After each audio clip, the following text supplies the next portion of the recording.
Hi everyone, welcome to this week's Stencil Saturday design. This week we are going to be working with the Circle Pop Stencil. You know, it's funny, I realized just the other night that I have never done an actual video of stitching this design. So I thought I'm going to go ahead and do it. I know a lot of people have it.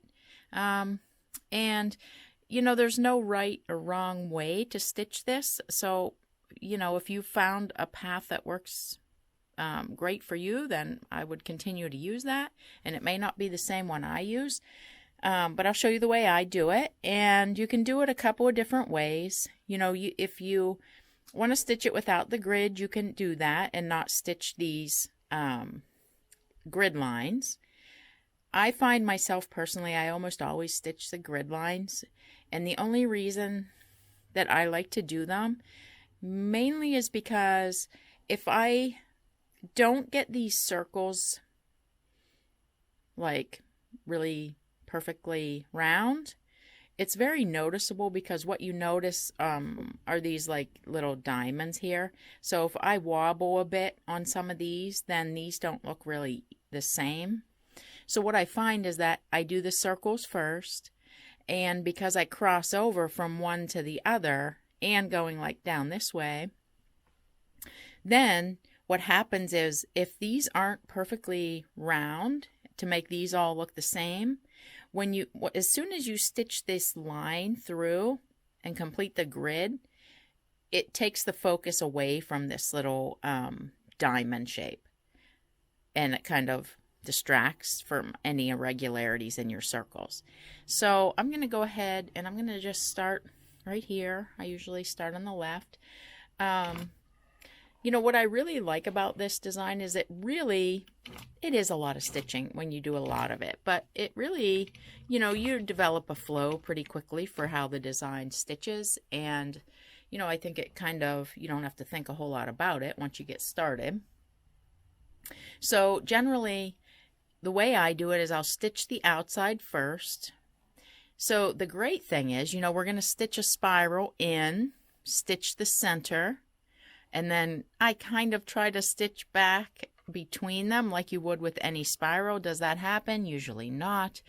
And that's okay, because there's so much stitching in here that if I see a spot, like let's say I notice, oh, there's a little place here where I didn't have anything, I just do another one. Sometimes I miss it again and have to do two more, and that's fine. You know, you just need it to be filled in. You're also going to notice that I am using matching thread.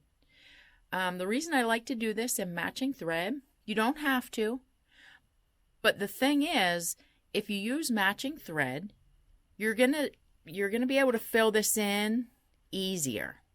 When you use contrasting thread, it's just as easy to go around and do the same thing, but what happens is that you notice every little section where you didn't put a line, and so then your tendency becomes that you're going to add more lines, and before you know it, you have so many lines in there, it's almost too much quilting. So I tend to go for a matching thread. One other tip, I mean, you can do it in any thread you want, but the thing about it is that we want to basically fill this in pretty well so that this pops forward. So I'm using Omni, which is, I don't know, 30 or 40 weight. So it's a great choice because the thread's a little bit thicker and it fills in the space with less lines of stitching than, say, if you were using like a 60 weight thread. You're going to need to probably you're going to find yourself going around there a few more times to get this ring actually nailed down. So like I said, if I go around, I'm going to go around here first, stitch that circle. If it's not totally round, I can go around a few more times if I need to try to get it rounder, and the same thing can happen in the center here. So let me go ahead and get started here. So I am going to stitch my circle, and it's not perfect, but I'm alright with that. I think I'll go around one more time, kind of try to even it out. And now I'm just going to circle in the spiral. When I get to the center, I'm stitching that circle, and I'm okay with that too. That's fairly round. So now my goal is to kind of fill in between And I can tell already I probably need to go around one more time here to get it kind of evened out. And when I'm happy with that, I can just go right into this next one. Now I'll spiral in, stitch my circle, and then spiral back out.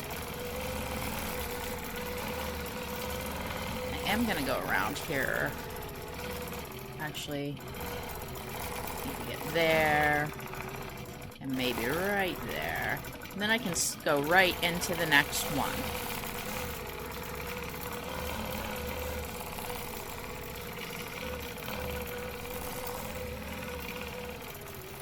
Stitch my center circle, and then go back out.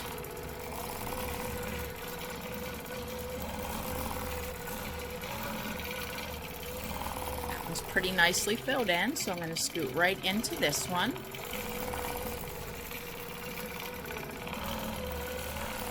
Spiral around. Stitch my center circle and then back out. So this time, because I need to now go down to the next row, I actually want to go around here one more time. Now I can just go right into this row.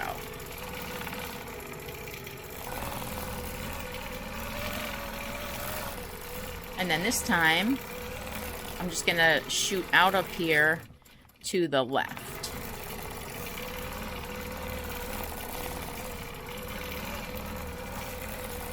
And I can see I need to go around there one more time.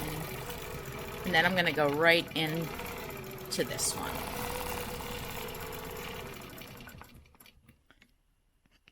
Okay, so I'm going to go ahead and speed up the video so you don't have to watch so long and stitch out the rest of these circles.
Okay, so now that I've finished all of the circles, you can see, hopefully, in here, you can see that these little, like kind of rounded diamonds are the area, you know, that pops up, as well as these little circles.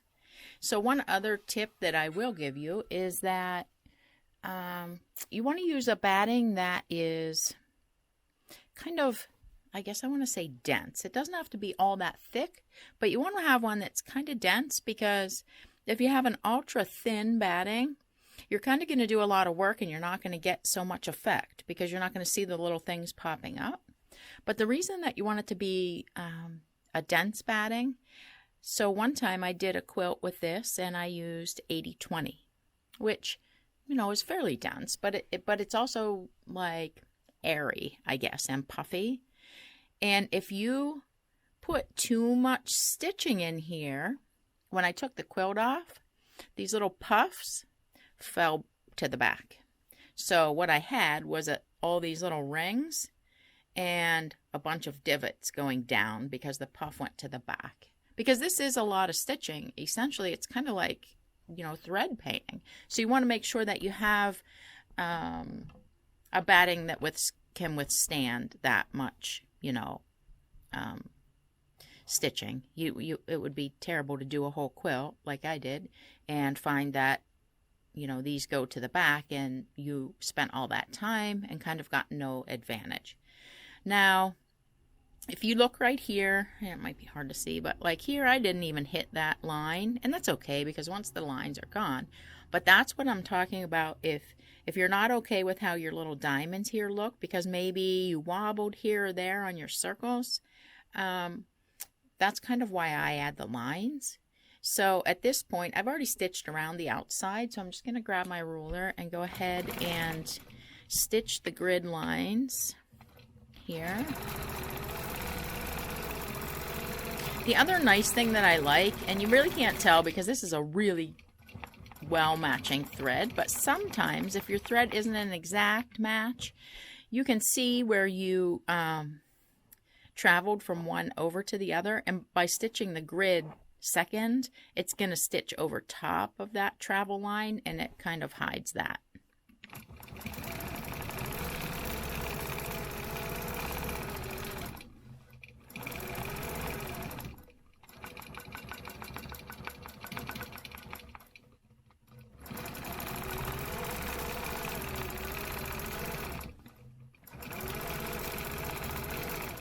And I'm just going to travel up to the top here.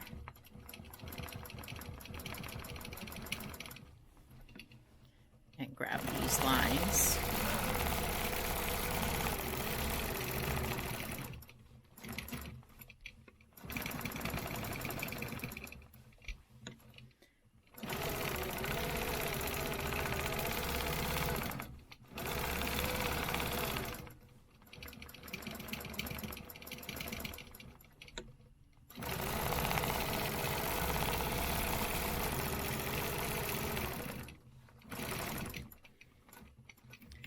Okay, so that's all of the stitching, and let me see if I can't, wow, I actually have sunshine coming in the window. That's an oddity.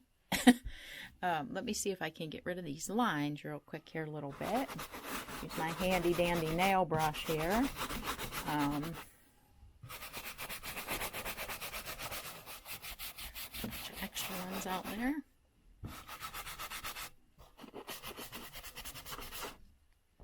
Oh, that's nice. You can actually see the dimension from the sun.